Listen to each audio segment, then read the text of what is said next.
I put a quote down here, "I hate heat maps." It was actually spoken by a very accomplished chief risk officer from an energy company. And we were in a round table, and he just made that sort of controversial statement. But what he means by that is that heat maps and or other reports can often be viewed as an end in themselves. And his point was, really the heat map should only be the beginning of the risk dialogue. So when you do the risk assessment and you generate the report of, those risks rated in order of significance or priority, that really should be the dialogue, the beginning to sit down and say, what does this mean? Which of these are we really going to focus on? What are we already doing? And that type of thing. So, again, there's nothing inherently wrong with heat maps. It's just that we should use them as ends, not as means. And I think the symptoms of this detour are that the rubber never meets the road. In other words, all of this good work and information that's being created doesn't get applied, and potentially we miss something big or we miss something obvious. Again, I love this quote, another one from Michael Power, the same article. There is an overwhelming tendency for ERM to exacerbate process. And I think that's something that we just need to continue to guard against so that the process doesn't take on a life of its own. I mentioned a moment ago this UBS example. In 2007, late 2007, when things really started to turn south, particularly with subprime, UBS did something I thought was very admirable. They actually issued a report to their shareholders that was sort of a mea culpa, so to speak. They had to take a $19 billion write-down on their investments in subprime and in collateralized debt obligations. I won't get into the details of that, but I think this is a very telling situation because in this case, UBS either failed to see the big picture. That happens sometimes, but in UBS's example, I think they actually saw the big picture but ignored it. If you look at what's in the box down here, there was a section of this report that dealt with risk management, and there was a bullet that said, failure to respond to wider industry concerns. What I think they were actually saying there was, we saw this coming, knew that it was risky, we decided to take the risk anyway, in other words, we made that risk-taking decision.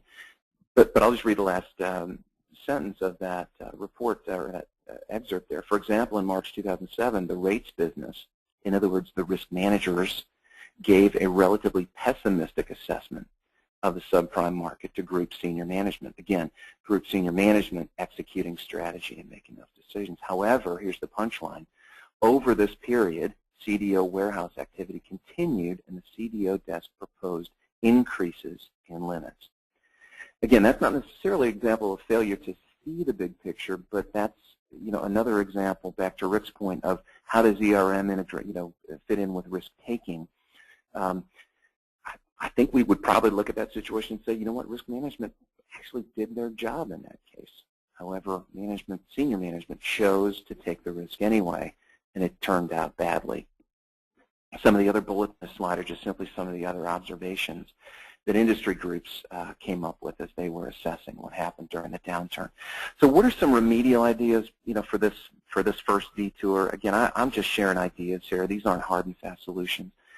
Refocus on the business results from the effort. Again, go back to your mandate. What are we doing this for anyway? And are we accomplishing that? Refocus on the quality and the productivity of your dialogue. Look, we got all this process, but are we really, is the rubber meeting the road? Are we bringing this information to bear in a way that is helping us to make better risk decisions? And then thirdly, stop doing things that aren't bearing fruit. I mean, if reports are being generated, they're not being used, really consider jettisoning those things and not doing them. I think if you can do some of these things, if you're in a detour situation, if you do some of these things, I think you'll find that the business becomes better engaged. They're not having to sell ERM so hard, and the value and the practical benefits of good risk dialogue become more evident, more self-evident in this case. Was in a meeting talking about ERM and talking about ERM value, and frankly, we were in a little bit of a stall point, and the CEO in this meeting just frankly stopped and said, hang on a second, what gets better in this? I thought that was a really good question. I think a healthy ERM process, if it's worth anything, it should enrich the decision-making process by ensuring that risk insight is applied on a routinely basis. This is the rubber meets the road issue that I talked about before. I think that we can get stalled out in this information management, these first steps, sort of data to information, do a lot of processing of data and putting heat maps together. But if we don't actually apply that knowledge in a real way, and if that business, I think, frankly, someone is rightly able to question the value of the ERM process. And so, again, it's the focus on the ends, not the means. The ends, in many cases, being better better decisions leading to better and more consistent performance. Rick, I think the next two slides you have here is probably the essence of the issue, because performance and how it's measured in ERM will dictate how much resource and how much adherence the organization is going to have. So if you would, give us some examples and some ideas about how ERM is going to be evaluated, because without that, it's probably not going to have a very successful life. Sure. Thanks, Rick. We said before that ERM is about building risk management or good risk thinking into the DNA of the business. And I think if that is your approach, and that was our approach and still is at Invesco, for example, it's inextricably linked to business performance. And quite frankly, if you will, in justifying the value or articulating the value of our ERM process, this is what we went to. We simply said that ERM is completely integrated in the way we manage the business. Remember the definition: deliberate and systematic attention to risk. We look at our performance over the downturn, for example, and we can say that we had no exposure, for example, credit counterparty exposure to AIG or Lehman or Washington Mutual or any of the other financial institutions in which we might have had equity holdings. We didn't have to close any funds. We had no securities lending losses. We didn't have any exposure to Madoff or Stanford or any of the other sort of fraudulent counterparties.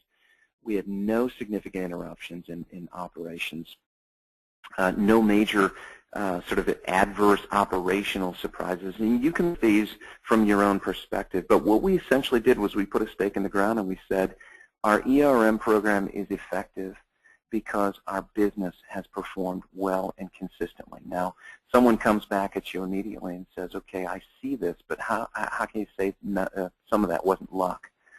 The fact of the matter is some of it may be luck, and I'm okay to admit that. However, you can look at each of these bullets and point to very specific risk management capabilities within the firm that were done with excellence. And we believe that our performance has been good over time, and therefore, and our ERM process has been very much linked to that and integral to that. And so therefore, in effect, we're not going to separate the two. We're not going to say, here's our ERM program and here's the internal rate of return on our ERM efforts. A topic for another discussion perhaps, but I think that for me, has only led in it. And maybe we can talk a little bit more about that a little bit later. So that's one, is linking the value to your business performance.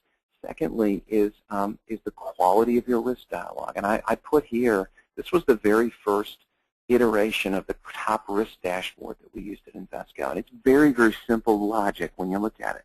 If you go from left to right, this is the kind of risk dialogue that I submit needs to occur at all levels in the company. Going from right to left. What are we trying to accomplish? What are our strategic priorities and the tactical objectives? What are the risks that are getting in the way? Now, again, you've already gone through your ERM process and you've rated those. You've identified them and prioritized them. You've linked them back to the objectives that you're trying to achieve. Moving left to right, okay, if those are the risks, then for each one, how are we responding to them? What are we doing about them? What are we doing to manage them to within our risk profile or risk appetite and tolerance? And then lastly, over time, what's the status? What's the mitigation status? So how are we really moving the needle We literally use a clock face convention there. We're moving the needle in terms of our risk management progress. I don't know what your top risk dashboard looks like or what you want it to look like, but essentially this is sort of a foundation for that, or could be, for that risk dialogue and what it might look like in tangible form. Great, Rick. I think anybody who's looking at all this can be quickly intimidated by the scale and complexity of what ERM has taken on in some organizations. I'd like to pull back a little bit and get your thoughts about how do you get started in this situation, what kind of a feasibility or a pilot study would be appropriate to help an organization reach the first stage of an ERM program where they may carry it much further. Sure. Again, going back to the sort of the three major steps that we mentioned a minute ago, figuring out your mandate, your desired results, and sort of what the guiding principles are going to be. I think it's also important to get a quick understanding of what are the internal resource competencies that are required, for that. I'll get very specifically to your question in just a second, Rick, but these I think are four the foundational competencies that you need. I think you need to be able to aggregate. For example, if you're a chief risk officer or head of enterprise risk, a big picture thinker, I think you need to be an excellent communicator, a catalyst within the organization, because ERM is a change program. It is in many cases, or in all cases, a change initiative. And then lastly, I think a diplomat or an honest broker, someone who can facilitate the tough questions and the tough conversations. And so in this way, ERM is not necessarily a technical competency. In some ways it's hard to admit, but you may not always be doing risk management. What you're doing is you're building it into the DNA of the firm. In order to do that, consultants can potentially be helpful. They can also be not so helpful. So to get started, if you do choose to work with someone on the outside, someone who's done this before, I think one thing that you could look to them to do, or a couple of things, is to facilitate your mandate. Articulation of your mandate, to really get clarity around what it is that you're trying to accomplish with ARM and what it's going to look like. I think they can set up a set of rails or a framework and a roadmap to get you started, and to stay with you and sort of coach you through the process almost behind the scenes. Again, that's the second time I've used the word coaching. Rick Denning used it in the first instance. ERM consulting is really fundamentally, in my view, a coaching rather than a doing for proposition. However, in those instances where you do need supplemental resources, arms and legs, certainly you hire and outsource that kind of thing in terms of doing risk assessments and internal training and education efforts and things like that. Fourthly, I think the consultant can help in terms of getting an ERM back on course, one that has detoured, diagnosing the problems as we're almost kind of doing today.